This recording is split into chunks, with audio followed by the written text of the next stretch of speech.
Hello बच्चों, कैसे हैं आप सभी। आज के इस वीडियो लेक्चर में हम लोग बात करेंगे इलेक्ट्रिक फील्ड एंड चार्ज में नेक्स्ट टॉपिक जो कि है ग्राफ।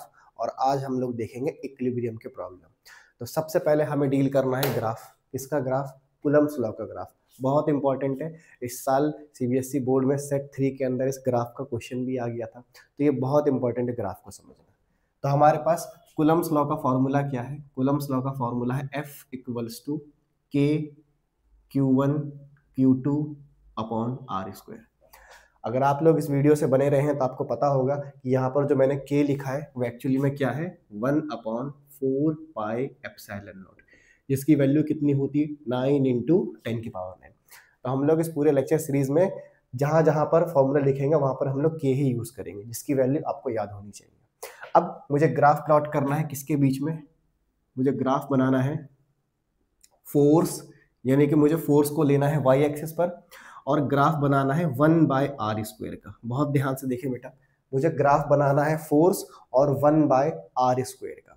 तो पहले मैं इस इक्वेशन को अरेंज करूंगा इस तरीके से कि मुझे पता तो चले कि ये जो फॉर्मूला है इसका ग्राफ क्या होगा। स्ट्रेट लाइन होगा, पैराबोला होगा, हाइपरबोला होगा, ये क्या होगा। तो उसके लिए सबसे पहले अपने फॉर्मूले को अरेंज करते हैं, और F इक्वल्स टू के Q1 Q2 इंटू 1/r²। अब मैंने ऐसे ही क्यों लिखा? क्योंकि मुझे y एक्सिस पर फोर्स लिखनी है, x एक्सिस पर 1/r² लिखना है। तो मैंने इस तरीके से लिखा। तो मैंने इसके नीचे एरो बना के लिख दिया y, और इसके नीचे एरो बना के लिख दिया x। अब हमें ये चेक करना है y और x की पावर क्या है। जैसा कि हमें दिख रहा है यहाँ y की पावर 1 है, यानी f की पावर 1 है। यहाँ x की पावर 1 है, यानी कि 1/r²। ध्यान से सुनना, 1/r²। सिर्फ r की बात नहीं कर रहा हूं, पूरे 1/r² की पावर कितनी है? 1 है। तो जब भी आपके पास y equals to some constant k और दोनों की पावर अगर 1 हो तो बाय डिफॉल्ट आप याद रखेंगे ये किसकी इक्वेशन है? स्ट्रेट लाइन की। अगर मान लीजिए कि in case y equals to kx² आ जाता है, यानी कि y की पावर तो 1 है लेकिन x की पावर 2 है, तो ये किसका इक्वेशन है? ये पैराबोला का इक्वेशन है। बहुत ध्यान से। तो मुझे ये पता चल गया कि ये स्ट्रेट लाइन की इक्वेशन है। अब जैसे ही स्ट्रेट लाइन की इक्वेशन आ जाती है, हमें पता है स्ट्रेट लाइन की इक्वेशन क्या होती है? y equals to mx plus c। इस फॉर्मेट को याद रखना है। मैं बहुत डिटेल में बताऊंगा ताकि किसी को अगर ग्राफ नहीं भी बनाना आता तो कम से कम वो ग्राफ बनाना सीख जाए आज के इस वीडियो देख कर ही। तो m जो होता है यहाँ पर होता है स्लोप होता है। x को आप पहचान रहे हो, x मतलब क्या? जो आपने x एक्सिस पर लिया है। y जो आपने y एक्सिस पर लिया है।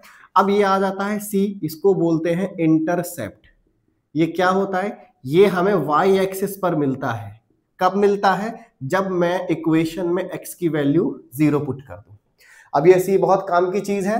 तो मैंने अपने इक्वेशन में देखा यार ये तो y है, ये कुछ कुछ x है, और ये कुछ कुछ m जैसा दिख रहा है कंपेयर करने पर। यानी अगर मैं इसके नीचे ऐसे लिख दूं कि F equals to k Q1 Q2 और इंटू 1/r²।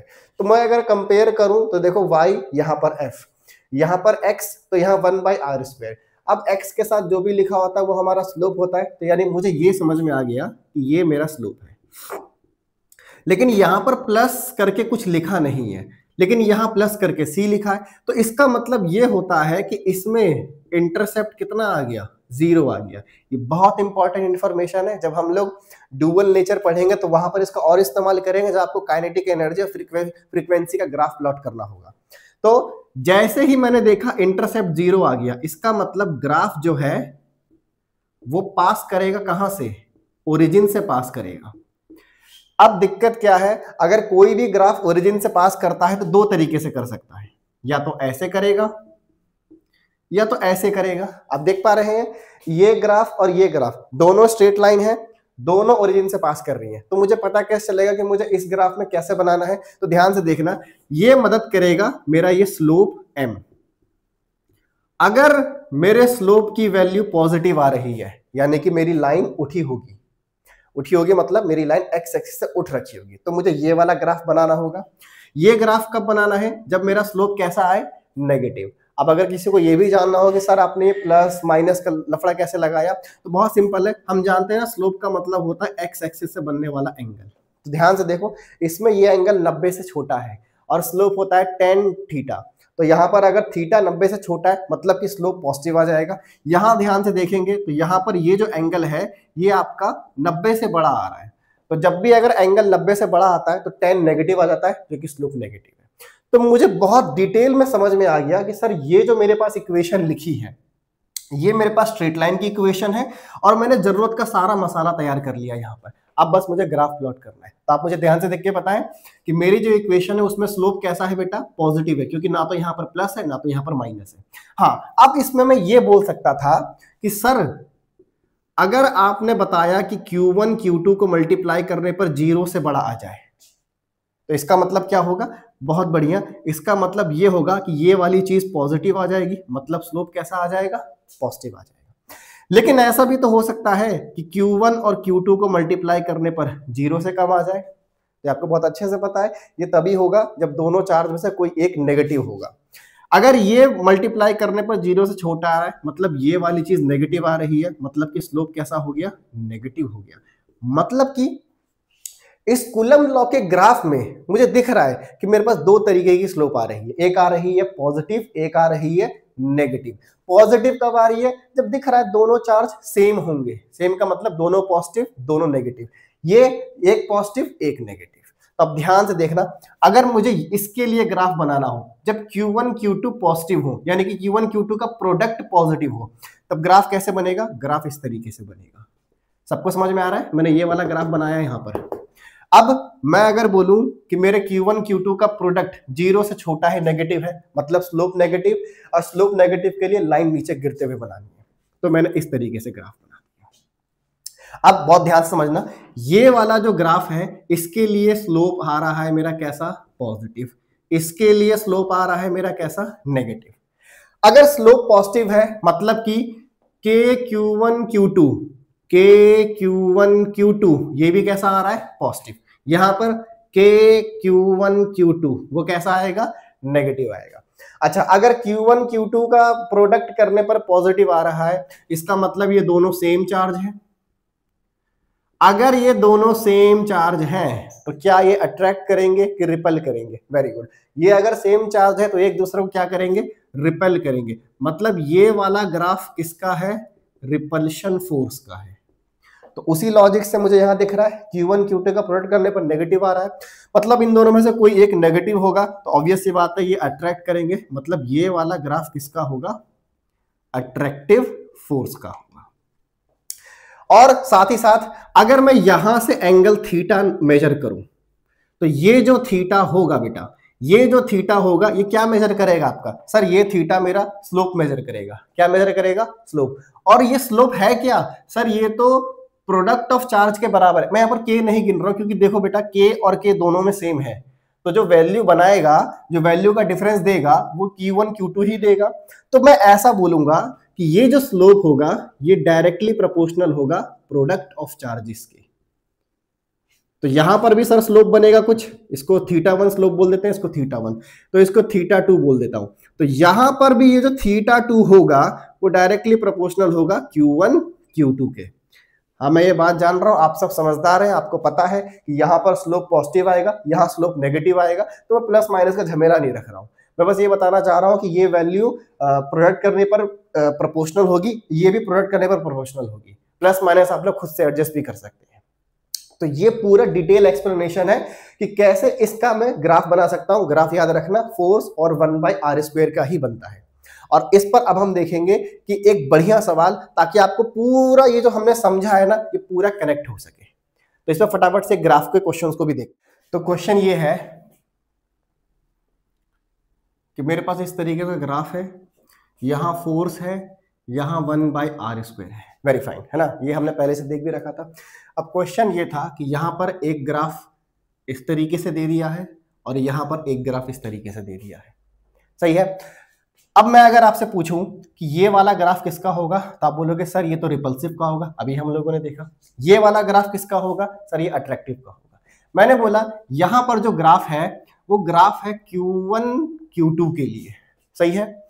ये वाला ग्राफ है Q2 Q3 के लिए। मैं के नहीं लिख रहा हूं क्योंकि मुझे पता है कि यहां पर भी सेम है, कि यहां पर भी सेम है। मैंने बोला कि अगर Q2 is the smallest charge, मैंने बोला कि Q2 अगर सबसे छोटा चार्ज है तो आप लोगों को दो काम करने हैं। सबसे पहले तो मुझे पोलैरिटी बतानी है, दूसरा मुझे अरेंज करके बताना है इन सभी चार्जेस को इनके मैग्नीट्यूड वाइज है। तो कैसे करेंगे, अब ध्यान देंगे। सबसे पहले कंसेप्ट को समझते हैं। हम जानते हैं कि ये वाला ग्राफ फर्स्ट क्वाड्रेंट में आया है, ये वाला ग्राफ फोर्थ क्वाड्रेंट में आया है। तो अगर आपने फॉलो किया तो इसका जो स्लोप है वो कैसा आएगा सर, पॉजिटिव आएगा। इसका स्लोप आएगा पॉजिटिव। तो इसका स्लोप कैसा आएगा, इसका स्लोप आएगा नेगेटिव। तो मैं ये कह सकता हूं कि Q1 और Q2 को मल्टीप्लाई करने पर कैसा मिलेगा मेरे को, पॉजिटिव मिलेगा। और Q2 और Q3 को मल्टीप्लाई करने पर कैसा मिलेगा, नेगेटिव मिलेगा। सर अब साइन कैसे पता करेंगे, मैंने कहा ध्यान से देखो, इसमें Q2 इसमें Q2, तो अगर यहां Q2 का साइन प्लस है तो यहां भी Q2 का साइन क्या होगा, प्लस होगा। ऑब्वियस ही बात है। तो मैं एक काम कर लेता हूं, मैं Q2 का साइन प्लस ले लेता हूं, तो यहां भी Q2 का साइन क्या हो जाएगा, प्लस हो जाएगा। तो अब मुझे आप सोच के बताओ, अगर Q2 प्लस है तो Q1 को क्या होना पड़ेगा ताकि ये दोनों एक दूसरे को मल्टीप्लाई करके पॉजिटिव दे दे, नेगेटिव करना पड़ेगा। नहीं, नेगेटिव और पॉजिटिव को इंटू करने पर तो नेगेटिव मिलता है। इसका मतलब मुझे ये पता चल गया कि Q1 कैसा होगा, नेगेटिव होगा। अच्छा अब यहां देखें जरा कि Q3 पे कमेंट करना है भाई, Q3 क्या होना चाहिए कि इन दोनों को मल्टीप्लाई करने पर नेगेटिव आ जाए। तो मैंने देखा Q3 भी कैसा होना चाहिए, नेगेटिव होना चाहिए। तो यहां से मैंने ये इंफॉर्मेशन निकाली कि जो मेरा Q1 और Q3 होंगे ये सेम चार्ज होंगे। ये कैसे होंगे बेटा, सेम चार्ज के होंगे। हो सकता है मैं यहां पर चेंज करके इसको माइनस कर दूं, तो ये माइनस, तो ये दोनों बाय डिफॉल्ट क्या हो जाएंगे, प्लस हो जाएंगे। ऑब्वियस सी बात है। अच्छा अब ध्यान से देखो, मैंने यहां पर क्या कर दिया, ये यहां पर नेगेटिव लिखा है पर एक्चुअली में हम जानते हैं कि इन दोनों को मल्टीप्लाई करने पर पॉजिटिव आना चाहिए था, तो इसको बनाना पड़ेगा प्लस। क्या बनाना पड़ेगा, प्लस। अब यहां देखो जरा Q3 नेगेटिव और ये पॉजिटिव, क्या बन जाएगा, नेगेटिव। तो मैंने यहां से और एग्जैक्ट इंफॉर्मेशन निकाल दी। क्या निकाल दी कि सर Q2 का साइन मैंने अगर पॉजिटिव माना था, Q2 का साइन मैंने अगर पॉजिटिव माना था, तो Q1 का साइन क्या मिला मेरे को, पॉजिटिव मिल गया। और Q3 का साइन कैसा मिल गया, नेगेटिव मिल गया। आप में से कोई ये भी बोल सकता है सर आप Q2 को नेगेटिव मान लेते। मैंने कहा ठीक है, वेरी फाइन, कोई दिक्कत नहीं। अगर मैं Q2 को नेगेटिव मान लूं तो Q2 नेगेटिव, तो इसको भी नेगेटिव होना पड़ेगा, तभी नेगेटिव नेगेटिव प्लस बनेगा। इसका मतलब Q1 का साइन क्या हो जाएगा, बहुत ध्यान से देखो, ये अगर मैंने Q2 को नेगेटिव माना तो इसको भी क्या मानना पड़ेगा, नेगेटिव, तो ये भी नेगेटिव। लेकिन Q3 क्या हो जाएगा, पॉजिटिव हो जाएगा। समझ पा रहे होंगे आप सब कि ये प्लस तो ये प्लस, तो यहां पर माइनस है। अब देखो दिक्कत क्या है कि हमें साइन को एडजस्ट करने आना चाहिए। अब आप यहां से वेरीफाई करके देखो, क्या आपने जो लिखा है क्या वो सही हो पा रहा है कि नहीं हो पा रहा है। हम एक बार वेरीफाई करके भी देख लेते हैं कि यहां पर बस हमें ओवरऑल साइन को चेक करना है। जैसे मैंने बोला सर Q2 का साइन पॉजिटिव ले लो, तो मैंने Q2 का साइन पॉजिटिव ले लिया, Q2 का साइन पॉजिटिव ले लिया। अगर मैं Q1 को पॉजिटिव लेता हूं तो पॉजिटिव पॉजिटिव प्लस आ गया, सही है। अगर मैंने Q3 को नेगेटिव लिया तो पॉजिटिव और नेगेटिव नेगेटिव आ गया, सही है। ये साइन कन्वेंशन ठीक है। अब जरा इसको चेक करते हैं। सर आप एक काम करो, Q2 को नेगेटिव ले लो। अगर मैंने Q2 को नेगेटिव लिया तो यहां भी Q2 नेगेटिव हो जाएगा। अब ये कह रहा है सर Q1 को नेगेटिव ले लो। अब अगर मैंने Q1 को भी नेगेटिव ले लिया तो नेगेटिव इंटू नेगेटिव पॉजिटिव आ गया, सही है। और Q3 को बोल रहा है सर पॉजिटिव ले लो। अगर मैं Q3 को पॉजिटिव लेता हूं तो प्लस और माइनस माइनस आ गया। इसका मतलब मैंने साइन अरेंज कर लिया। तो ये दोनों ही आंसर ट्रू होंगे बेटा। ऐसा नहीं सोचना कि यही आंसर सिर्फ सही होगा, ये दोनों आंसर ट्रू होंगे। तो हम लोगों ने पोलैरिटी पे भी कमेंट कर दिया। अब बारी आती है कि इसका मैग्नीट्यूड कैसे अरेंज करना है। तो बहुत ध्यान से देखना। मैं जानता हूं कि हम लोगों ने अभी डिस्कस करा था कि सर जो स्लोप होगा वो डायरेक्टली प्रोपोर्शनल होगा दोनों चार्ज के प्रोडक्ट के। ठीक है, अब मैं एक काम करता हूं, अब मैं यहां पर के भी इंट्रोड्यूस कर देता हूं ताकि आप लोगों को पता चले, जो मैं तब से बता रहा हूं कि के का यहां पर कोई मतलब नहीं है, वो अभी आपको समझ में आ जाएगा। अब ध्यान से देखो, आप इसमें अंदाजा लगाओ कि ये एंगल अगर θ1 है तो ये एंगल θ2 है ना। ये इतना सा एंगल और ये इतना बड़ा एंगल, मतलब ये बड़ा एंगल मतलब बड़ा स्लोप, छोटा एंगल मतलब छोटा स्लोप। तो ऑब्वियस सी बात है, इसका स्लोप बड़ा होगा, इसका स्लोप छोटा होगा। तो मैं ऐसा बोल दूं के Q1 Q2 का जो स्लोप होगा वो बड़ा होगा किससे, के Q2 Q3 से। Very fine. अब मैं वही आपको समझा रहा था। अब एक बात बताओ, अब ये इनइक्वालिटी सॉल्व करना सबको आता ही होगा, के से के कैंसिल कर दिया, तो बताओ आपके एनालिसिस के अंदर सिर्फ क्या नजर आया, सर हमें तो सिर्फ Q1 Q2 ही नजर आया। तो अगर कोई शुरू से के ना भी इन्वॉल्व करे तब भी कोई दिक्कत नहीं है। अब मैं देख रहा हूं दोनों तरफ Q2 Q2 कैंसिल हो गया, तो यहां से Q1 is greater than Q3, यानी मुझे ये पता चल गया बेटा कि Q1 चार्ज Q3 से बड़ा है। यानी कि मुझे एक इंफॉर्मेशन मिल गई कि Q1 चार्ज Q3 से बड़ा है। और क्वेश्चन ने एक एक्स्ट्रा इंफॉर्मेशन क्या दे रखी थी कि जो Q2 है वो सबसे छोटा है, मतलब तो बाय डिफॉल्ट सबसे छोटा मतलब वो इन दोनों से भी छोटा होगा। तो ये तो इस तरीके से हम लोगों ने बेटा इस ग्राफ के क्वेश्चन से क्या लिखा, एक तो हम लोगों ने पोलैरिटी लिखा और एक तो हम लोगों ने मैग्नीट्यूड वाइज अरेंज करके लिखा। आई होप आप लोगों को ये पूरा ग्राफ का क्वेश्चन समझ में आया।